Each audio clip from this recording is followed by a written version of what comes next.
Welcome to We Want Trophies TV, and today we're going to talk about the transfer window. So I'm joined by Zara and Elias. What you guys saying?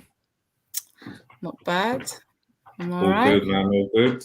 Yeah, Yes. Pretty much the same. cool. So I don't know where we could start off with. So I guess we'll start talking about probably the lack of transfers in the top clubs.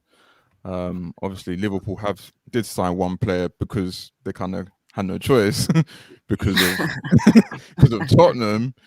So I'll start off with you, Zara. So how do you feel about that? Because obviously you were going to go for him in the summer, but you were pushed to Do you go know for him what? now. I'm pleased with the signing. I think it's a good acquisition. I think Yeah. he's got a lot of creativity and he can be on the wing as well as cut in. So Yeah. I've seen a couple of highlights like with him playing for Porto. Yeah. And we needed that. We needed a bit more of a driving force because when Salah and Mane isn't there, it's really hard to play that wide pressing football. And I think he's Yeah. going to be able to give us that leverage to continue playing that style of play. Yeah. So yeah, he's, like I'm pleased. Like it would have been nice to get him at the start of the summer, but I don't think that is. I don't think the time is off because we're still sitting in a healthy position. And yeah, I think it was. I don't think it was a bad time. I think it was just in time actually because we needed it. Just right now we needed it. So yeah, it came for me. It came at a good time. Yeah. No, Well, what do you think? the thing is, when he was linked with Spurs, I was thinking, that's not going to happen. I just know what's going to happen. I'm waiting for it. When you support a club like Spurs, you know that It's going to get big hijacked. clubs, yeah, it's going to get hijacked. We've been hijacked so many times. So as soon as I saw Liverpool are thinking about making a bid, I thought, But you know what? That's like us with Chelsea. They do it to us all the time. Chelsea always hijack our signings. You know, they did it with a few. We all know Mohamed Salah. They did it with who's the forward they got playing for them now? The German guy, Tirner. What, Werner? Werner, that's the one. Yeah, we were after him all summer. Oh yeah, I do. I remember. Yeah, you were after him. That was one. Blessing in disguise. Yep, Moses was one from way back in the day as well. They do it all the time. Yeah. So like Tottenham, it's just part of the game, I suppose. Oh man, but I know obviously Elias, I know your club was a bit more quieter. I think quiet, but in the papers for all the wrong reasons on the transfer window, because we've got arguably one of our best strikers of the last 3-4 years, who left the club in again one of the worst ways possible, which was by mutual termination, and then signs for.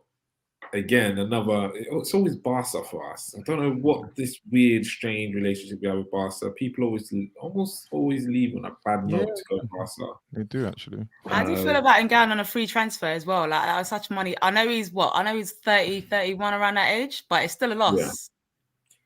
Yeah. It is a loss. I think it's. I felt the club has been run quite poorly from a financial perspective. I think there was an article that came out today that showed the value of players. I think it was close to like 200 million that have left the club on a free transfer, because when they've had them coming into Yang was 60 million. Yeah. And he left for free. Yeah. And that's nuts to me.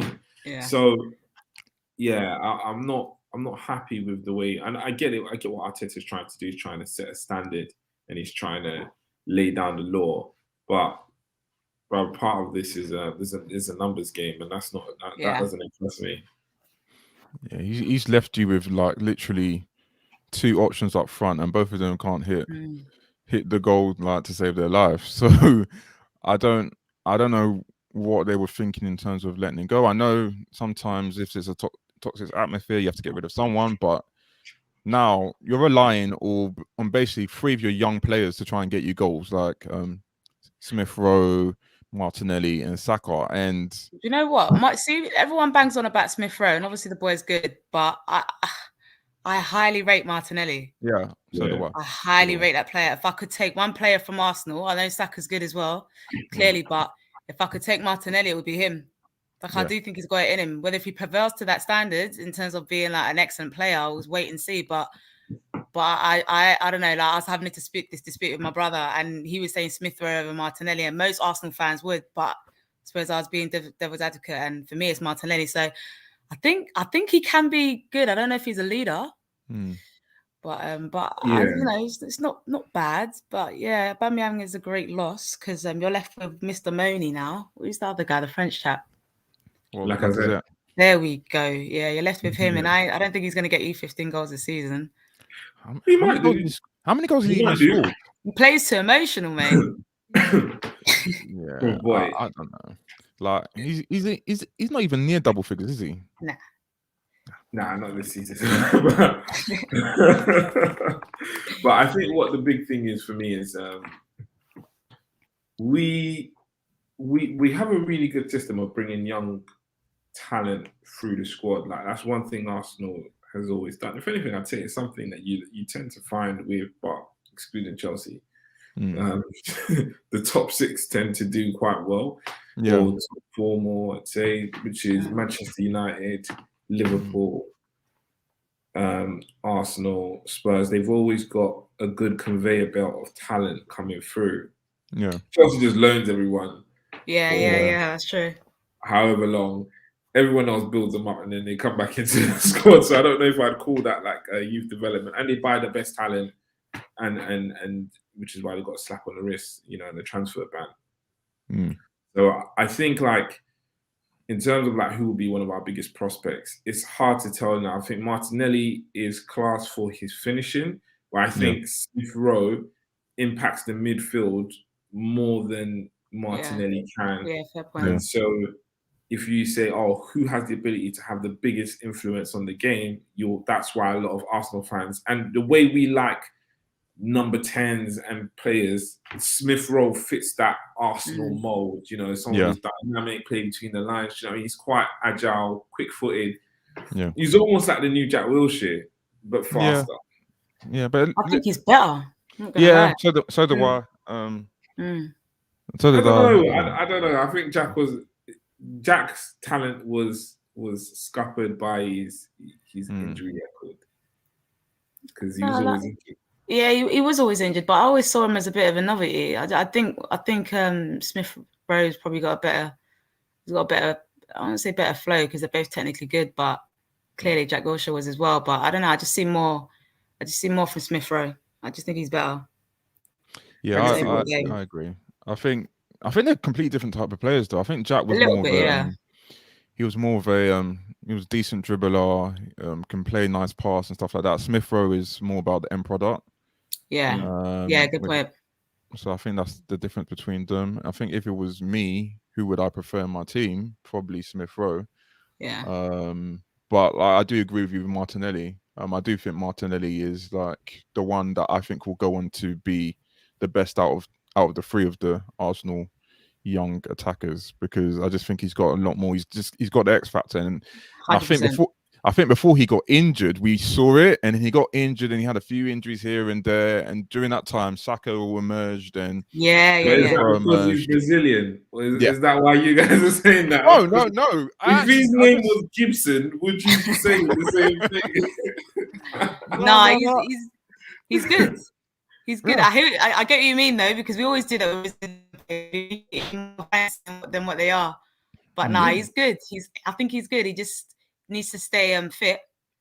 Yeah. And I think you can see the best out of him. But we'll wait and see, because Arsenal's not looking like they've got a lot in their back locker right now.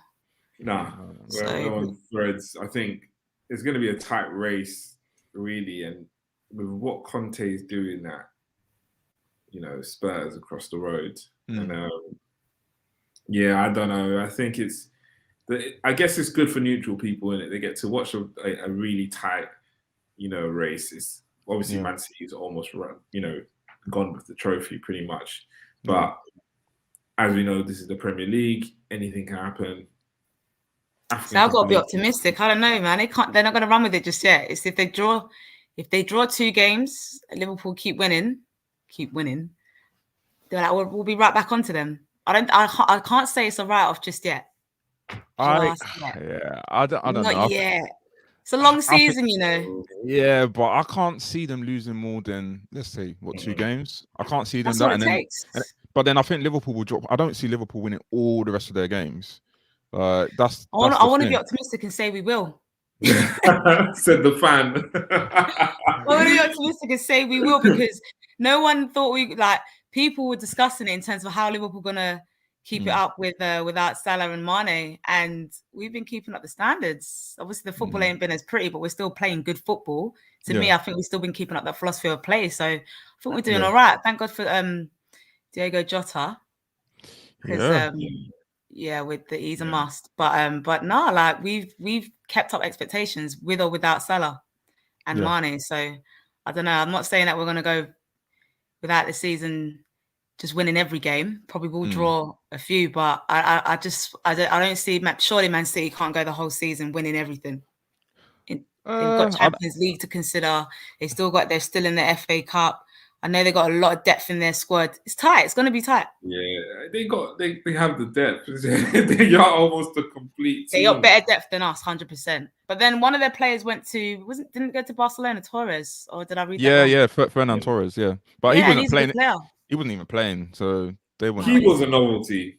As in, you know, he was a novelty. He's a dope player, but is he the player that would bring them the trophy? No. I don't Is think he so, a player that would probably give him the edge in the cup or to win the trophy in terms of come in and score a few goals, create a few?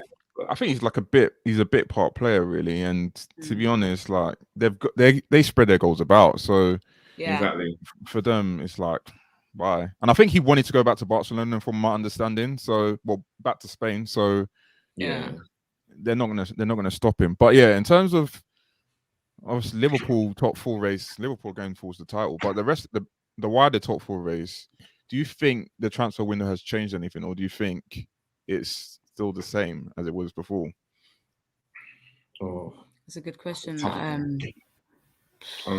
I'll let Zara answer. I have my opinion on that. Do you know, I want to say point blank, no. I think it's a tough call to see. Like, it's a tough call, but I don't think it's going to change things dramatically. Bottom line, I'm going to say no. I think everyone's going to keep to their game, and it's still going to be a race between Liverpool and Man City. But yeah, I'll be honest. Like, bottom line, I think it's just no. I don't think it's made a massive impact in terms of like these 3 players have turned, and it's just going to change that team into superstardom. And I don't see it happening, but I just think that it's I think it's been healthy business for the few clubs that have brought in a couple of signings, but I don't think it's going to tremendously change anything. So I think for Liverpool, it's just continuing to add depth, but no, I don't think it's anything that's going to be tragic to the season. Put it that way. Yeah. I don't think it changes much. I think before the window, I felt like the top 4 race was mainly Man United's favourite, and then Arsenal and maybe Tottenham will maybe push for it. But I think, and I thought West Ham will fall back, and I still feel like that will happen. Yeah. I don't know, Nah, because their squad is not big enough. Doesn't matter. They don't need it to be this season. It's next season. Qualify for Europe, and they've got all the other cup games going on, but for now, and David Moyes is a ruthless person. He is. He will prioritize the league over the cups. He would, but then they've only got 1 striker, and that's it. As soon as he's out, they're screwed. No. But then who did they buy in the transfer window? They didn't buy anyone. Yeah. They didn't buy anyone. They don't need to. They got a good, well-oiled machine. They don't even need really another striker, because let's be honest, the last, let's say 3-4 games, Mikel Antonio, he's been doing well, but he hasn't been scoring. He's been assisting really well. Still great input into the team. But it's been Jared Bowen who's just come into full effect. No, I agree with that. So Jared Bowen is coming. He's doing the thing. Fornals is, not Fornals. What's his name? Is it Lanzini? He's really a bit part player in Lanzini. Yeah, but you know what? He's been scoring some decent goals for them. Yeah, but I think once February comes, well, we are in February now, but once the Europa League starts again, I think that's gonna mess it up for them. Do you think they should have brought a couple of signings to add to it a little bit more rotation?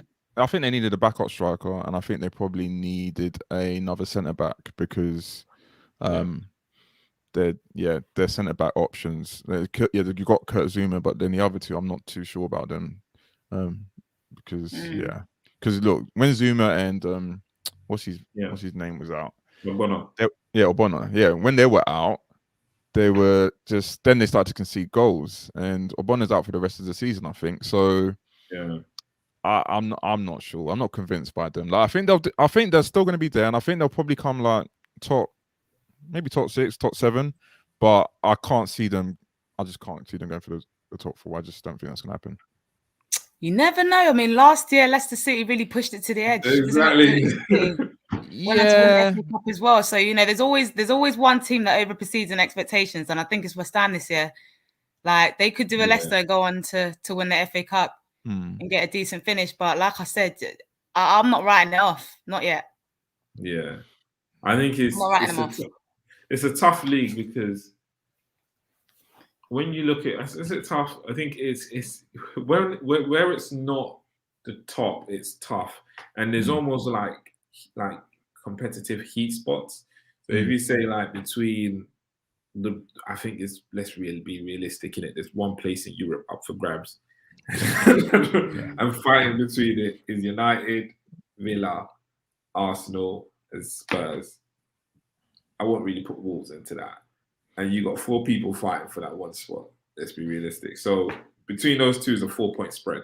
I mean, between those 4 clubs is a 4-point spread. So game in hand, you win, you draw. It changes completely. And I think that's going to run to the end of the season. Yeah.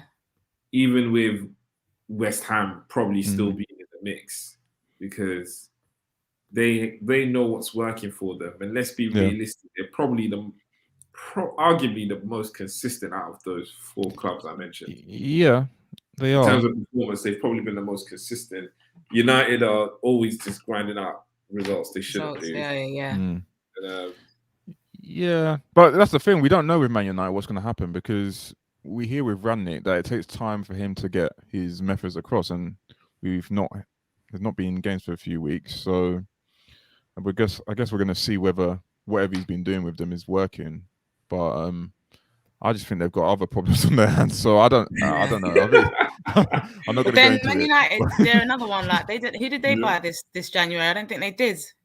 No, they didn't. They just loaned out a few players. I don't recall them. No, they didn't. And their squad is massive. That's why I don't think there's going to be a major change to the title or to the top 4 finishes. But I personally think that Man United, that last season was a lot of it was to do with the lack of fans in the stadium. Because you look at Man United, they won a lot of away games. And I think those away games that they won, I don't know if they would have won all of them if they had, if there was fans. Probably not. So many, because at home they were awful. They were absolutely awful. Too much expectation at Old Trafford, though. Yeah, but there was no one there. So yeah, well, you know. I think it's the United fans they're always saying Arsenal fans are fickle, but United fans, right, that they will drag you under if your performance isn't 10 out of 10. You basically have to be man of the match every game, and obviously that's unrealistic. So it doesn't matter who you are, everyone gets it. I feel, because I felt Oli did a great job for them, but they were saying, we need to move forward and move blah blah blah. And I don't know. I feel like there was only so far Oli was going to take them. To be honest, they weren't going to win anything with Oli. Nah. They should have had that plan put into place. It's Manchester United. They're not trying to operate almost as Chelsea and bring in a caretaker manager. I'm like, what are you doing? Like, this isn't you. This isn't you. What are you doing? That you don't do that. That's a Chelsea strategy. They tend to do stuff like that. We all know who their caretaker manager always is. Gus Hiddink. Was it Gusinik or what's the other guy's name? Yeah, they had Gus. Yeah, they had Gus a couple times. Gusinik, and he comes in, he does the job, he gets off. New manager comes in, and now they're trying to almost copy that with Ralph Rangnick. No one really knows like that. So I don't know. He's a slow starter as well. He's not really. They would have been better off getting Big Sam. I don't think Man United fans would like to hear say that. Like Big Sam, nah, hell no. What excitement have you seen? So I don't know. I don't know, man. But like, obviously, near the bottom of the table, Newcastle tried to sign a few players. They managed to get a few. I think. Do you know what? I think the Kieran Trippier signing was really good for them because this is going to be a change period for Newcastle. I think that was an excellent signing for them. He had a lot more structure at the back, and a lot more experience. I think that was a really good signing for them. Why he's gone from Atletico Madrid to Newcastle beats me. Like someone did witchcraft in that deal. That's what I'm saying. I don't get it. I do not get it. But it's one of those signings where it's like a top player's really gone to a club that's not at the same level as his game. But I don't know. I think that was a really good signing. And then obviously they went on to buy the other chappie from Burnley, Chris Wood. But I thought that was a little bit mediocre. But I'll wait and see. He's a good performer for Chris Wood, and for what the way that they play, he's a good signing. I think he is. But given that Newcastle want to be the new Man City and Chelsea with the big money takeover, I feel like you should be back. Your expectations should be on the Trippier levels when you're out there going for players now. Like you're still buying the Chris Woods of Burnley when you want to be the next Man City. I feel like you got to stay high now because when Chelsea and Man City got their takeover, they went out and brought all the top players. Don't know how they done it, but they went out and brought top players. They didn't go back to the little leagues. No fair play. That's how they did it. There's that. And I think they were both in different positions because Chelsea, when the takeover happened, Chelsea finished 4th that year. That was good though. No, but before what's it? Abramovich took over, they finished 4th. So they're still in the top 4. So it was easy to like attract players. And then good point. And then you look at City. City were mid-table when they got taken over. So but we're talking Man City with players like Sean Wright-Phillips and Michael Ball, and it wasn't that. And then all of a sudden you saw Robinho come out of nowhere, and I was like, what? Well, that's because Robinho thought he was going to Man United. He didn't know where he was going. There was that saga.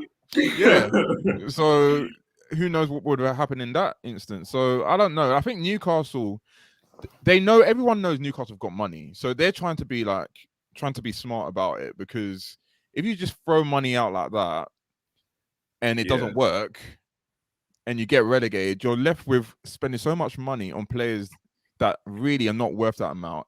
How are you going to sell them? So I think they're trying to like go step by step. Yeah, Chris Wood is nothing exceptional, but they've got Trippier who can deliver the ball in, so you can probably get some goals. You can probably bring other players into play because he's good in the air.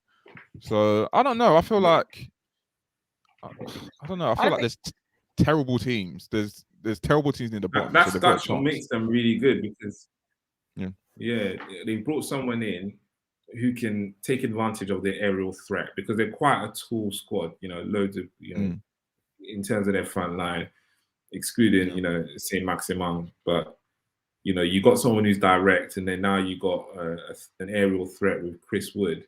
And really, they've got the rediscovered position for what's his name again? The old striker, the English Brazilian. I've forgotten his name. Joe Linton. Joe Linton, that's it. He's on the flop. No, but he's doing well in midfield. He's doing well in midfield. Yeah, that's what I'm saying. They had to push him back because he was not doing anything up front. I think now that is one of the Brazilians where you think, I've brought a Brazilian, he's going to outperform everybody, but. No, he really was a flop. The only thing that's holding him up is his nationality, because I think Joe Linton is absolutely poor. But then what? He's brilliant now, though. But just not in the Brazilian and I think that's the thing. I think literally he's not a striker. That's what it is. He's not a striker. He's a midfielder, and he's been playing up front. And Newcastle fan was sold a dream at the time, and it's kind of looked bad on him. But he's looked decent in midfield. He really has. Yeah, so he's been rediscovered. Like. If he got signed for his midfield position, I'd be like, I get it. It's like he's been really good, and if I go back to Newcastle with Trippier, I don't understand how that deal happened. Yeah, so you go from a Champions League club to a relegation club in England. I don't care if it's Newcastle. Like, I don't know. I think there's some personal motivating factors there that probably hasn't been revealed. Yeah. I don't know. You know, maybe I don't know. You know, some The family agent. members or I think like, it's family. I think it's definitely family from what I've heard. it's something. It sounds something family related because, so bro, no matter how much money they get, like, you know, we got the World Cup next year.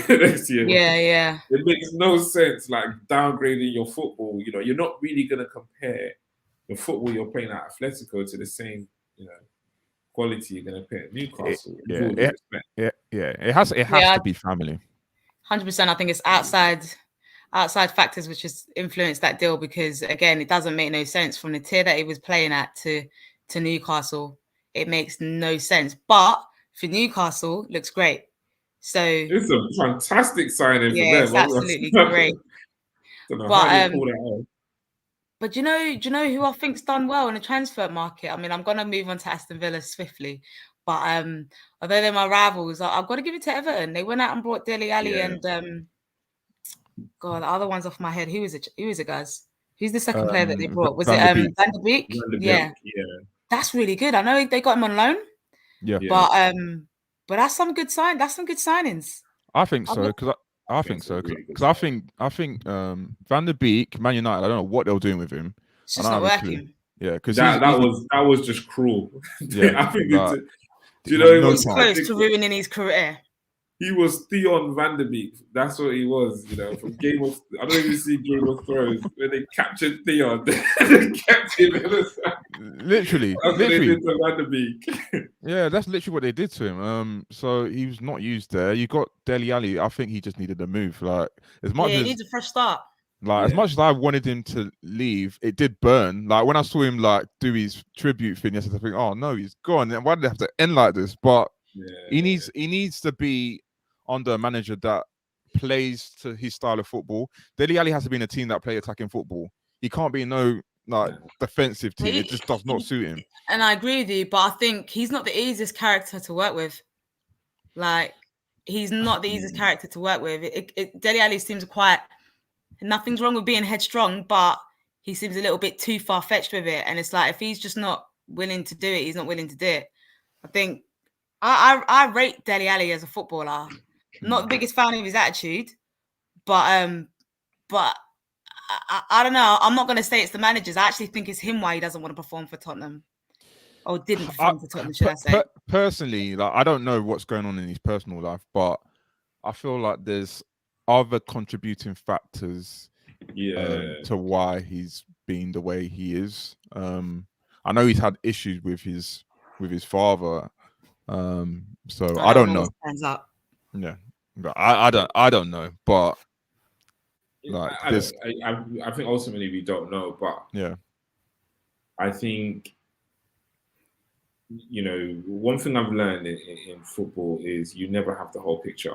And you know, with someone so talented or under so many managers, then it may seem like the problem is you, but it may not always be that. It may be some external factor that hasn't changed.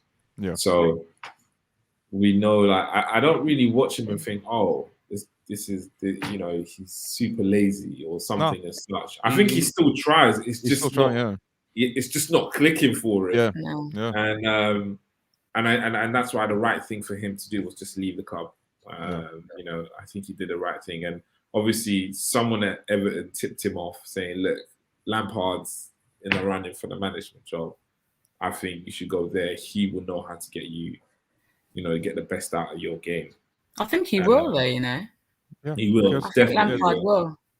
There's similar players. There's probably... You know, if you could pick two of the most similar players right now in terms of coaching, you know, and player, it is probably Dele Alli and Lampard. Yeah, I think it's a good pairing, but I think bottom line, he just needed a fresh start. He just needed a new shirt, a new color to play in, and And I think he's going to be good. I'm not going to lie. I think he might be all right at Everton because they've got Damari Gray on the wing. Yeah. And he's performing pretty well for them. Yeah. And you've got Dele Alli that can come in the middle now. Yeah. But how are they going to fit everyone in? Because they've got Damari Gray. They've got Townsend. Those two have probably been, Townsend's probably been their best player. I don't know who's been their best player. They've been poor. I feel like Townsend's aging though, isn't it? Yeah. How old is Townsend now, actually? 29? I think he's about 29. Yeah, it must be 29, 30.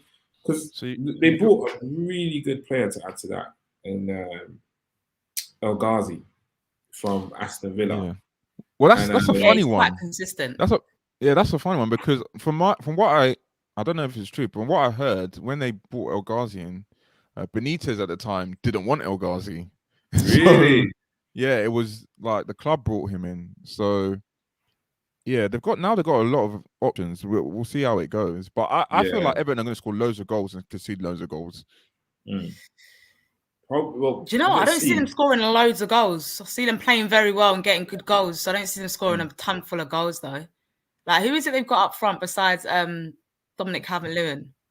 No one else. Nah, that's it. But he was missing for a large chunk of the season so far. So he's back now. So I think they will start to score goals. I think for me, they're a team where this second half of the season they're going to start playing even better, like much better, should I say, than before.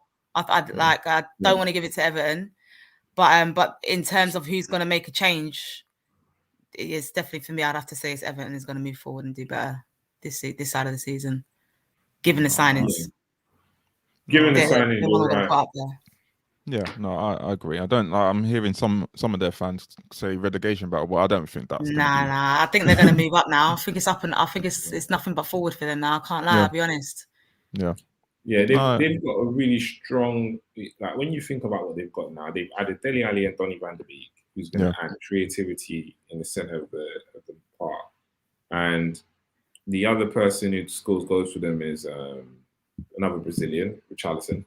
So you got Richarlison, you got Dominic Calvert-Lewin, you got El Ghazi now on the wing, and I actually think he's a really good signing because he's Premier League. He's been in the Prem now for like 2-3 seasons. Yeah. 24, Dutch player. Yeah. Brilliant winger, and you've got Andros Townsend as well. I'm not going to say it won't be because I don't know, that might provoke. I like it won't be, but I feel like people just don't like it the way I like it. But if I was an Everton fan, I'd be mad that I'd be mad at you, Iwobi. I'm not gonna lie. I'd be like, why is he playing? I'll be that fan. He reminds me, the way he plays, he reminds me of how Lamela was, but it's like the Nigerian Lamela, like no end product. No end product. He just run. Nah, even Lamela's better than Iwobi. Oh man, I feel for the kid, man. But yeah, he's got. I don't think he'll play anymore. When you think about it, Damari Gray, you got El Ghazi, you got Townsend, you got Richarlison. Ain't that then again, Fabian? just the end. Then you got Dele Alli as well to compete with. Yeah, it's a wrap. It's a wrap. I'll definitely go somewhere else. He probably knows it's a wrap. Like he probably saw all of them coming in and he thought, "Oh, my time is up." Yeah. He tried to get off, but it's too late. He doesn't make an impact. And he's not consistent. But then, in all fairness, he never really gets a clean run of the games. But he's a squad player. I think they signed him to do squad duties. So, but even then, I don't think he's just. I've never seen him get highlighted for having an outstanding game. No, never. For Everton. Or even Arsenal when he was there. Never. I think Arsenal he had some really good games. He had some highlights. I think Arsenal suited him better because the way that they played was, you spend more time on the ball, you understand, and then you play with certain shapes. And Everton, it's a bit more of a driven style, sort of, get the ball down the side of the park, hit them on the counter, and so you don't spend as much time on the ball. So it's probably been a detriment to him. Yeah. But segueing into Villa, I think they've had probably, again, up there one of the best windows of January as well to piggyback on what Zara was saying. Yeah, because it's all because of the one signing, right? I know, but it's a one signing. How did you feel when you saw him going to Villa? Do you know what? I just think I was fine about it purely because when Coutinho left, we went on to win the Champions League. And obviously after that, we went on to win the league. So it's not a loss. Let him go for us. Like maybe if he'd stayed, we wouldn't have gone on to do what we did. If we didn't, then I'd be gutted that he'd left. But honestly, since he's left, we went on to win two major trophies. So not really that fast. I just feel like he's I love Aston Villa, like it's my hometown club. So I'm glad that he's there in that respect. But as a footballer, he's another one. We talked about Trippier lowering his standards in terms of playing for Newcastle, bottom of the table club. And I think Coutinho's done the same similar thing. Although Aston Villa are much better than Newcastle at current, and have a better history than Newcastle, I still feel like, given the type of player that Coutinho is, like, this is one of the players, wasn't he? He's top 10 for the most expensive player. Or signed, sorry. So, yeah, and then you go on to Aston Villa, like, love Aston Villa. I feel bad in saying this is my second club, but I just think for his standard and the type of footballer that he is, like £90 million signing or whatever it were, I just feel like he's really gone down in the pecking order in that respect. But it would have made more sense to me if he'd gone to, I'll give it, like if he'd gone to Tottenham. But yeah, like I still, what can I say? I'm happy that he's there. Yeah, he obviously went there because of Gerrard. That's the only reason why he's there. 100%. Like, because him and Gerrard used to play together and play very well together. If it wasn't for Gerrard, he wouldn't be there. I don't think so. No. But like him and Gerrard used to play together, and again, like, two great players in the midfield, playing in terms of that partnership when I used to watch them. So the biggest catalyst for him getting there was Gerrard. But again, I'm not complaining. He went on, scored in the debut, and I do think this is great for Aston Villa, so it's good business. But I do think that he's going to. I think Coutinho is the type of player where, on his own, he can make that impact. Yeah, like he doesn't need the squad; he can make that impact on his own. That's so what's again, kept him moving, though. That's what's kept him moving from club to club. He needs to learn how to play in the team. Good point, but he can do that. You see, now he's got that movement to play as he wants now. Because Gerrard believes in him. Yeah. So yeah, it might not have worked with his travel with all the other clubs, but he can be that player now for Aston Villa. Hence why he's scoring in his debut and still playing well off the ball. So in that respect, I think sometimes you just need to play under the right managers in order to get the best out of the player. And again, Gerrard believes in him. So if he was to give him a free role in a particular game and say, "Listen, play your game today," I think he will literally go on to kill the game. So it's really good. It's really good business for Aston Villa. I'm pleased. Yeah, he's a confidence player though. He needs to be like told that how good he is. He needs to be loved. Like there's certain players. He went to Barcelona and he weren't the main guy. You've got Messi, like around the positions that he would like to be in. So they kind of drifted him out to the side, and he looked uncomfortable there, and then he struggled. Maybe he doesn't play well around other top tier top league. Well, I don't know. He went to Barcelona. He went to Bayern Munich and still didn't shine. He was a lot better there than he was at Barcelona, though. True. And he won the Champions League, so good point. It wasn't a disaster, but he didn't do enough for them to keep him. But I don't know. It'll be interesting. I think Villa is the right club for him. I don't know if he would have done well at Spurs, for example, with Conte. I don't think that would have worked. I just don't. I think Conte. Not with the way Conte plays. No. Conte is everything's functional. Like you see, all our creative midfielders, he's got rid of all of them. And literally, it's just functional. You have to work hard for the team, and that's it. Like he wouldn't have worked there. So yeah, Villa will be a good fit for him. It is a good fit. It's a good fit. I think Villa have. The reason why I say Villa have one of the best windows is because they signed Coutinho, Digne, and Chambers. Yeah. And sometimes having the best window isn't signing just the best player; it's signing the right players of the right quality. Yeah. And I think for where they are, that's a window that looks like they've stabilized themselves. Yeah. You know, they're just behind the pack chasing Champions League. And it's like, okay, How far back are they? Because I don't know where they're on the table. I know the top 7. I think they're about 7th. Yeah, they're probably about 7th. Isn't it Wolves at 7th?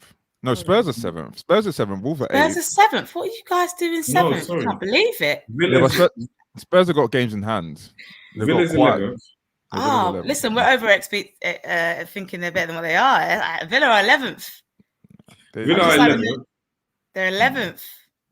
However, above them is Brighton, and they're at 30 points, and Leicester, and they have the same points as Villa, but Leicester have a game in hand. So they're all in amongst the mix of themselves.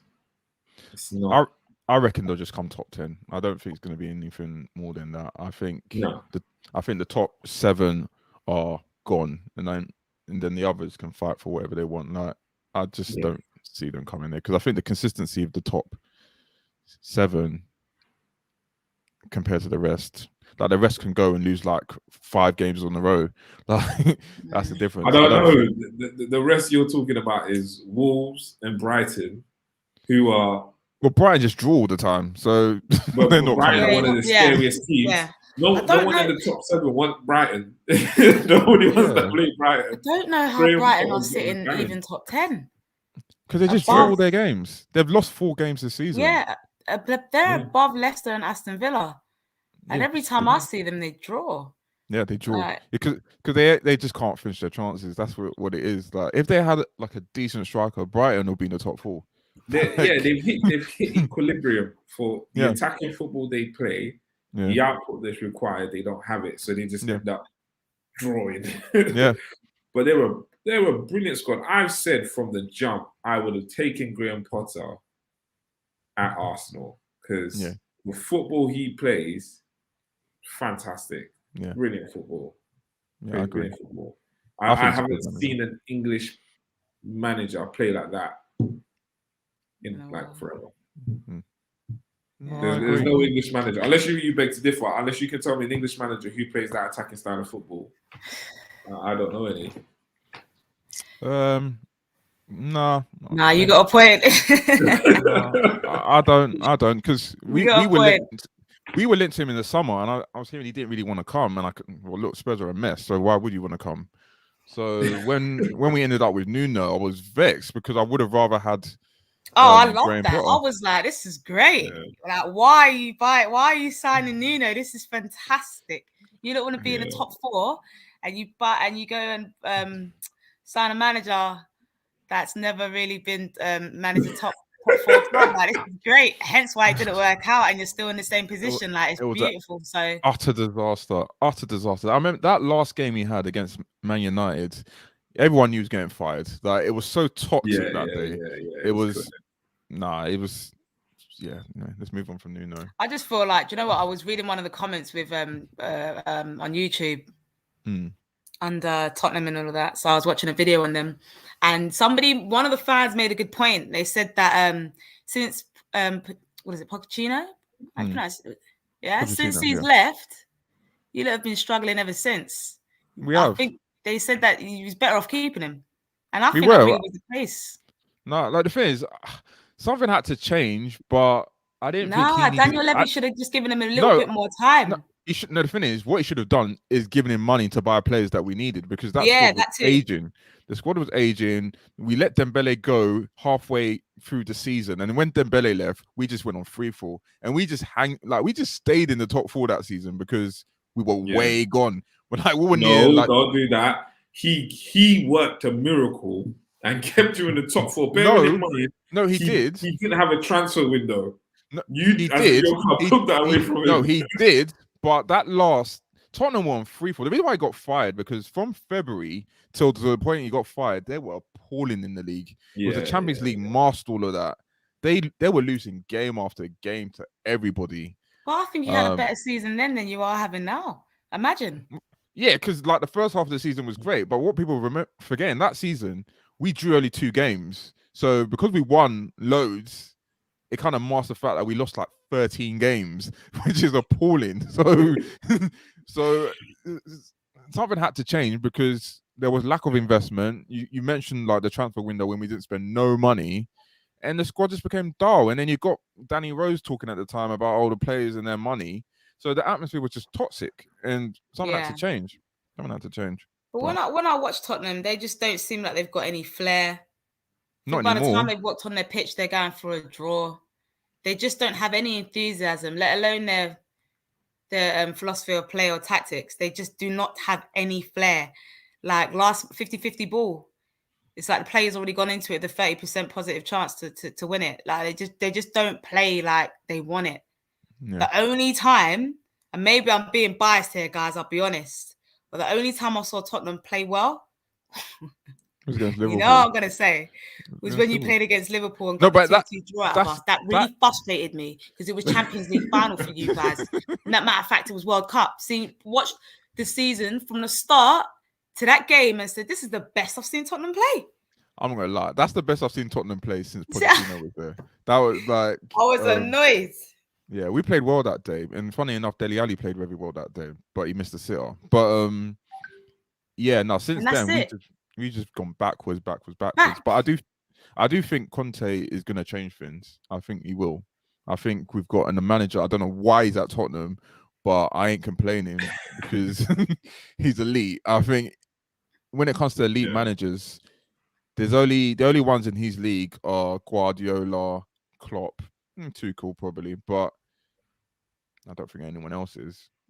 Yeah, he's a top manager. You're not finally doing good business now. Like obviously, I know Jose Mourinho didn't work out, but excluding him, I think you lot have gone back to being prestige in terms of getting the right managers in, and I think he is definitely that guy for you lot. I think it's just a matter of time. Give it. Sometimes, thing is, these managers are in and out, and sometimes it might take 2 seasons, 2-3 seasons, but I don't know. I've got a lot more faith in Conte to get Spurs back to where they should be. But I think it's going to take a lot of time because I think he needs to buy the players that he believes in and mold the squad.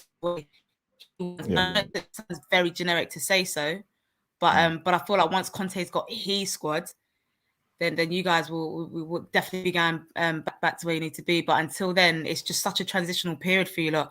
But I think one of the things, like I said, that I took from the documentary is like, it just seems like the job, just go in, do a bit of training, play a match. It doesn't seem like there's that unity or players are really playing for each other. There's just no flair. There's just no want. There was a unity before. That's the thing. There was actually they were like a family. And when Mourinho came, it completely changed. And Mourinho's more of he picks his warriors and then forgets about everyone else. And that didn't work then. It's just since then it's just been a backwards, painful watch. I don't know about that. I think Mourinho did a really good job at Tottenham. I think he tried. Really? Yeah, and I think what you realize, what Mourinho does is he's more of someone who will break a team to reshape it. And if you can come through the crucible of Mourinho's breaking process, you will emerge with a trophy. But what you learn is not every team can do that. And he said that at Man United. If you remember when he said, I came second place with United and we won the Europa League, and he said that was better than winning the Premier League. And everyone was just like, what are you talking about? Oh, he needs to leave our club. He left, and then they realized what he meant. Because since he's left, they've not been able to replicate that. Do you know what I mean? They haven't. And that's what I mean by Mourinho when he left. Because when he left Spurs, he got you to a final. We were going to lose that final. We weren't going to win. Yeah, we were going to lose that final. Hand on heart. Out of a job. Yeah, hand on heart. Look at how, and the only reason you did it was because of money, because we know Daniel Levy is what he's like. Because if he because in his contract is that if he had got you to a final, I think you would have had to pay him 10 million more or however X many million more, and that's why you got rid of him because it made no sense. This guy's about to change. It didn't make sense. It didn't make sense, and it didn't make sense who stepped in for him at that time. That was a joke. That was a joke. Joe what? Joe something. The thing is, I actually like Tottenham. Like, I've got my clubs that I'm not the biggest fan of, and I later to reveal that. But Tottenham, I actually like Tottenham. I always pull it with the fans. I like to pull their leg, but I like the club. I really do. But I feel sorry for them. But I do think that one day they're gonna get it right. They're gonna get it right. Yeah, but it's However, disgraceful. I'm not gonna lie. Mm.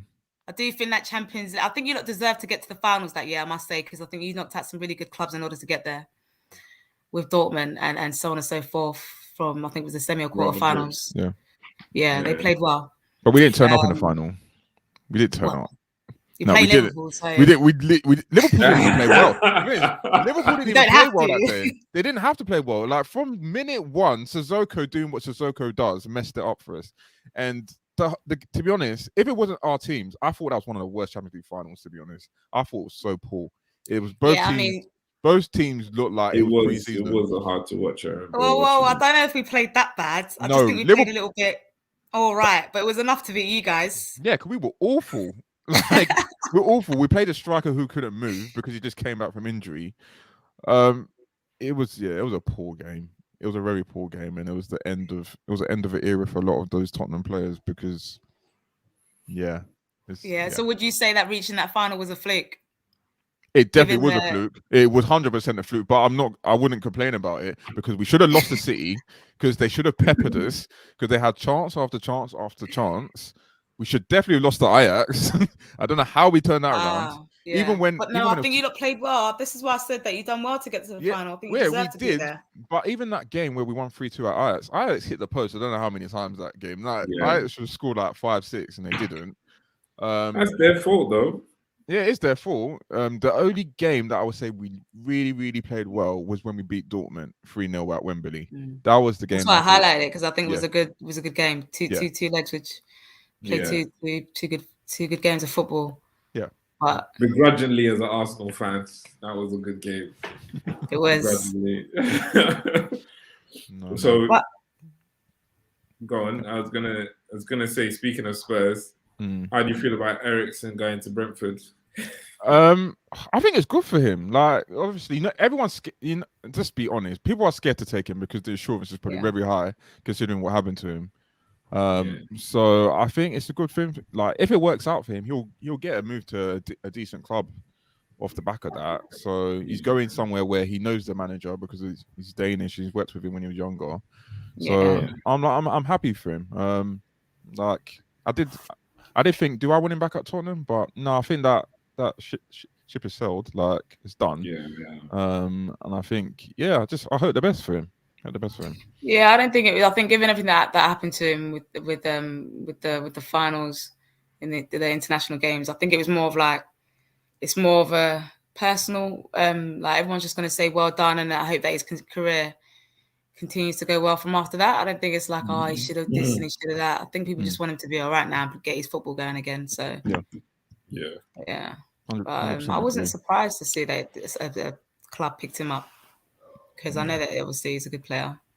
Yeah, I think there was a few in for him. We don't know which clubs there were, but there were a few in that for him because they know, like, if he's anywhere near where he used to be as a player, he'll like provide them like a bit of creativity. And like they'll have chances and they'll score goals. So let's see how it goes. Let's see how it goes for them. So I don't know. Before we end this, predictions of the top 4 and predictions of the bottom 3 based on the transfer window.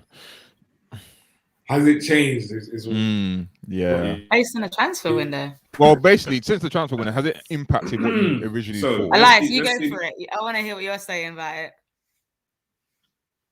All right. So let's just clarify. So the number 1 right now is City with 57 points. Yeah. Liverpool second with 48, and Chelsea third with 47.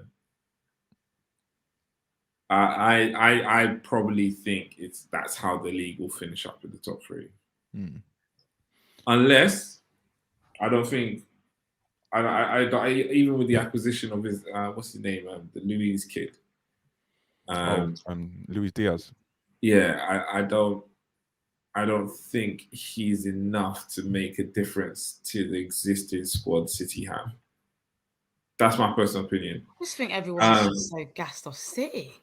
But it's because why City is such a dangerous team? It's because they have goals in so many departments. They don't have a 30, 40 goal striker, but they've got like 6 people who bag 6 or 7 goals in the season.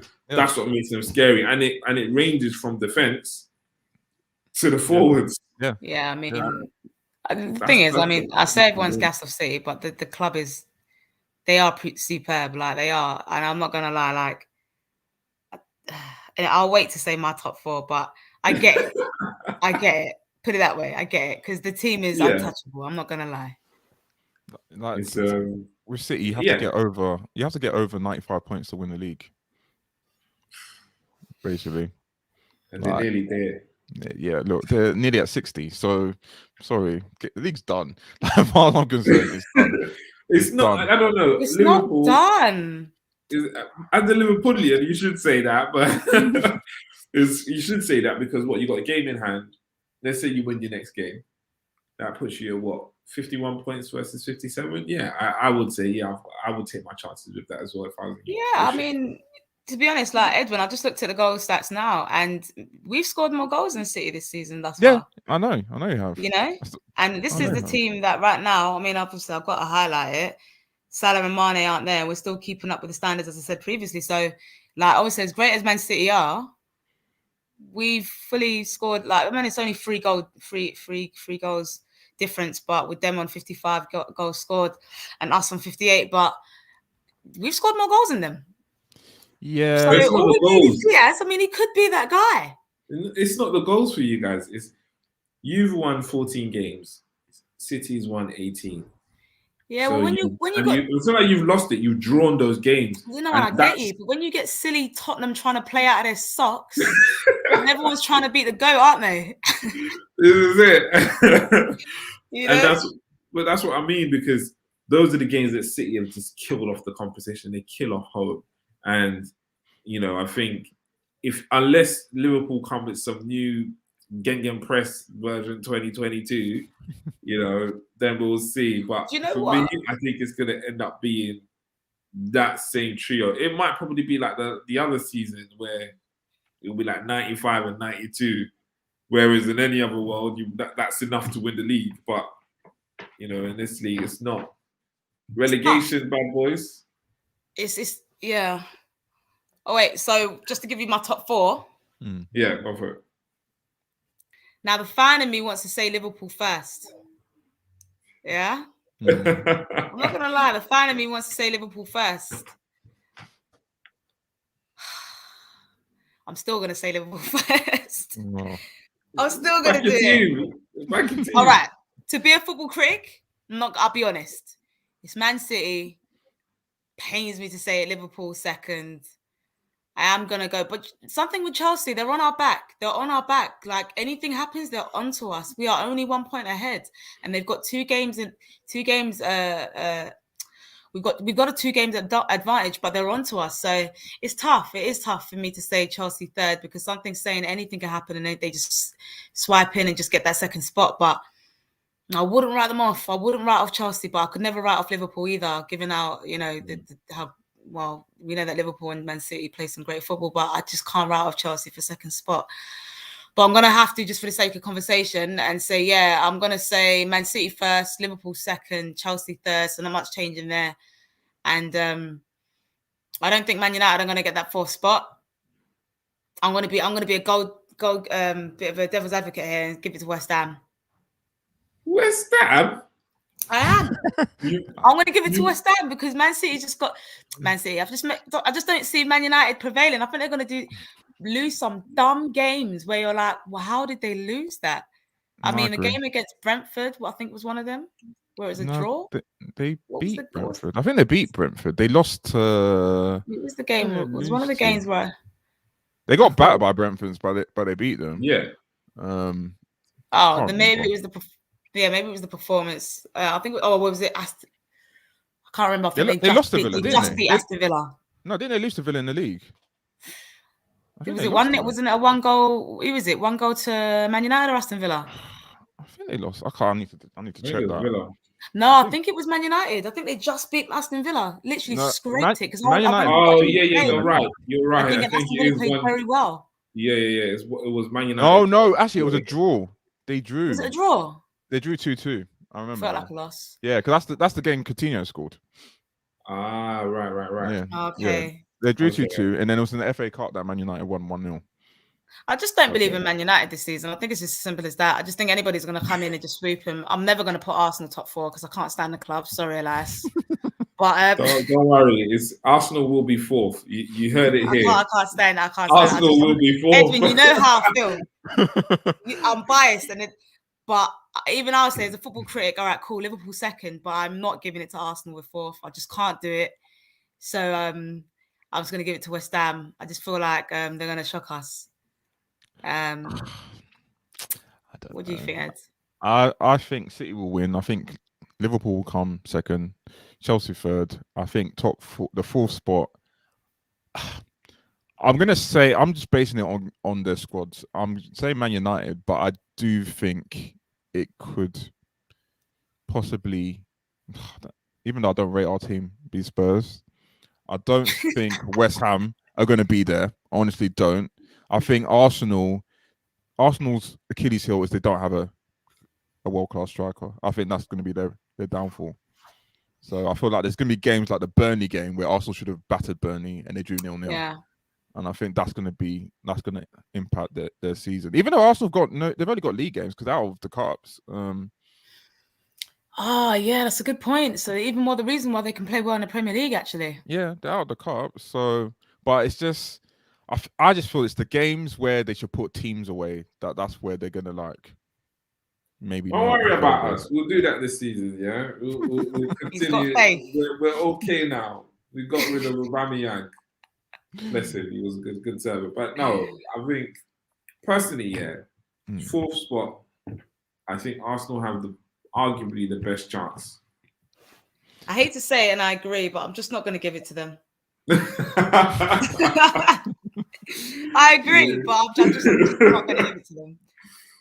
I think Man United has too many egos that think they know what to do when they should just follow the coach's direction. And that's why I think they've not been, kicking on the way they should have. Because realistically, with the squad that they have, it should be signed, sealed, delivered top 4, really. 100%. They've got a very good squad there. Yeah. 100%. They should, but I don't know because their front line alone, you look, they've got Ronaldo, they've got Sancho, they've got Rashford, they've got Ronaldo, which is like having 2 players. Yeah. But he's not the same Ronaldo. Like he's. I'm sorry. We're gonna have to have a future talk about that one because I love the guy and he's still performing well. He's still performing. He's still performing, and you put the ball in the box for him. He's going to put the ball in the back of the net. I mean, isn't that what you needed striker to do? Yeah, exactly. No, he's still world class. Like, don't get me wrong, I still think he's world class, but he's not the Ronaldo that's going to score you 60 goals a season anymore. Like, he'll get you 25, maybe 25 to 30, but he's not going to get 60. Like, that's what I mean. He's become more of a poacher now compared to where before he was just a baller. Like, so do you need him to be that? I think the way Man United play, because the thing is, if Bruno Fernandes is off it, Man United are off it. There's not a coincidence. It's not a coincidence that since Bruno's been poor, Man United have been poor. But you see, the thing is, the reason why I think him moving into being being more of a poacher role, and I wouldn't say he was all the way poacher, but I get what you mean because his game and the dynamic of how he plays is different. But that's what good players do. They adapt. They upgrade and they change the way that they play in order to keep being the main man that's scoring the goals. And he's still doing that. He can't play the same, driving. And I think he does still drill, but not as much, clearly, because I think his footsteps on the ball has obviously gone down when I looked last time. But to me, that's what a great player does. They adapt, they upgrade their game, and they change the dynamic of how they play in order to continue to still be the best. Hence why he's still scoring goals. All right, not going to be 60 goals, but even to get past 20 goals a season, 2025, and still be one of the best alongside Messi, best player in the world. I think that's what you're meant to do. You're meant to do that. If he then continued to play the style of play that he was playing when he was 21, 18, from Porto to Man United, we would say, he's old. He needs to upgrade his game and change it. The body can't take that endurance. We'd be saying that, which is the opposite. So therefore, I think the fact that he has done that and changed his game, kept his physicality up in terms of obviously his diet, because the guy's a machine. That's what great footballers do. That's what exceptional footballers do, and he's able to do that. He hasn't necessarily dropped back into midfield. He's obviously moved up further, and I think that's credit to him. That's why he's so great. That's why he's Ronaldo. So for me, I still highly rate him tremendously. Yeah. So I don't think they're going to lose top 4 because he didn't play well. I think he will still play well. I just think Man United. Yeah. But I mean, he's like, don't get me wrong. I just feel like because of Ronaldo now relies a lot on service, and if he doesn't get the service, that's where the problem is, and that's why I think having like he's a completely different striker to Cavani, for example. Cavani presses, works hard, brings other people into play. Where Ronaldo, you need to give him the ball, you need to give him the. But service. He was never that player though. Ronaldo was never really that type of player to be that collaborative. He never really was. That's hence why his goals was always just drill and score, or you know, he was never really that player. True, but I don't know. I just don't know about that team. I just don't think they can be consistent enough. Like, I don't know. I don't think bringing him in has made them any better or any worse than they were before. That I agree with. I think he's a tremendous talent to add to the squad. I just don't know if he is the player that is what's the saying, that the sum of the parts is greater than the whole. And I don't know if he's that player to make them the greater whole. You know, it's like signing an average player sometimes makes you a better squad, you know, because you have more coverage. And with Ronaldo, it makes them I think he's been signing him has given them a decisiveness in games that they probably should have lost. Well, I can probably think of about 3 or 4 games that Ronaldo on his own has won for United. Wins, you know what I mean? And that's what he brings to the squad. It's not that, you know, and you have to respect that because 100%, because he's able to still do it on his own. Yeah, his mental is just off the charts. You can see that. Yeah, I agree with that. We're talking about how old is he now? 36. Yeah, and still comes 37 this month. 37, and still able to win a game somewhat on his own. Like this is, I think it's exceptional, and I still think it's exceptional. And he's 1 goal off top 3 in terms of like most goals scored. Like, it's crazy. So for me, again, I'm not putting Man United top 4 because of Ronaldo. I just honestly think it's just Man United. I think Man United, the club, the other players.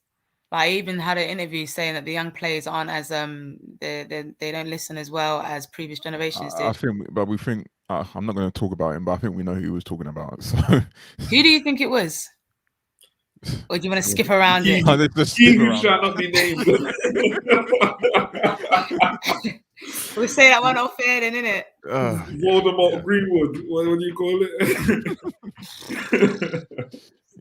Well, I'd be a bit controversial, but we'll leave that one for off air, innit? I think we all know who he was talking about there. So we've spoken about the top 4. What about who do you think is going to go down? I'm hoping Leeds stay up. I do like Leeds. I don't think they're going to. Rafinha is just shouldn't be there. I think it's pretty simple for me. I'm not gonna lie. If I can go first, guys, I think it's pretty simple. Burnley, Norwich. Norwich ain't got a chance in anything. Yeah. And Watford. I think Watford are just gonna go back down. Yeah. I think Brentford are the ones that's gonna stay up this year. You think so? I think Burnley. I have faith in Sean Dyche. I don't know what kind of like magic school he goes to, but that guy has to get rated, Zach. For the squad he has and what he delivers in terms of points, it's unbelievable. So I want them to go down. They've got 2 games from 18 to 21 games. Burnley's 18 games, and there's only a 3-point difference. So it's tight down there. I think it will more than likely be Norwich, in my opinion. I think Norwich, Watford, I can't see Newcastle going down, if I'm being brutally honest. I cannot see them going down. So I wouldn't write them off for them going down, but because it's going to be tough for Newcastle to dig out of there. I'll be honest, it will be. it will be, but they've got the players to do it. So and now they've got Eddie Howe. Yeah. I think he'll get them. You know, they're going to pick up some really good steam. So I would probably say Norwich and Watford, and unfortunately, I'm hoping not, but I think it'll be Burnley. Yeah, so I think the same. I think Burnley, their time is up. I think their time is up, and it's time for them to go. I think Watford, yeah, Watford. I just don't. Yeah, I just don't see it. I just don't see it. They're just a mess. And then Norwich, I just think Norwich is just it's a bit too late for them. I just think there's better teams in the league than them. That's what it is. I think the manager's come in and he's definitely made a difference to them, but I don't think it'll be enough. And I look at all the other teams and I just can't see any of the other ones go down. I can't see Leeds go down just because of like Rafinha. And then who's the other teams around there? What, Southampton? No, they're not going. So no, not Southampton. You got down at the bottom. You got really big clubs. You know, you got Newcastle. Yeah, you really do. Yeah. You got Everton. You got Leeds. You know, they're not going down. I just can't see those three clubs going down. Yeah. So then that gives you Norwich, Watford, and Burnley. You know, so. But this is the thing, Premier League. Like, just anything can happen. Could you imagine if Newcastle get this big money takeover and still get relegated? Could you imagine? Because it could happen. Great TV. That's all I can say. It can happen, and it could happen. Yeah. Yeah. That would be hilarious if that happened, but yeah, it would be. I'll be honest, it really would. Yeah. No. Yeah, I think it'll be good. It'll be good for the headlines to see what happens. Test the commitment of the new owners. Yeah. Leeds did it. Point. You know, Leeds did it. They had, you know, rich owners come in, put money in, completely rebuild the club. And I don't know if you've seen the Leeds documentary. It's really good. Yeah, I think it's one of the best I watched. Yeah, really. I've not watched that one. I've only watched. I've only watched two. I've only watched the City one and the Spurs one. I haven't watched any of the other ones. I know Arsenal one's coming out this year, isn't it? Please don't remind me. Yeah, there is one with Arsenal. I can't wait for that one. We've had all the drama. I will be watching. Season. Yeah. You will be watching. Yeah, because all the Bamian stuff is going to be in it. Yep. I want to see what everyone else is saying in the squad about that. Yeah. Yeah, I know. It's going to be all the tea's going to be spilled everywhere. Yeah, it's going to be lovely to watch that one. I can't wait for that. Anyway, guys, let's just round it up. So, yeah.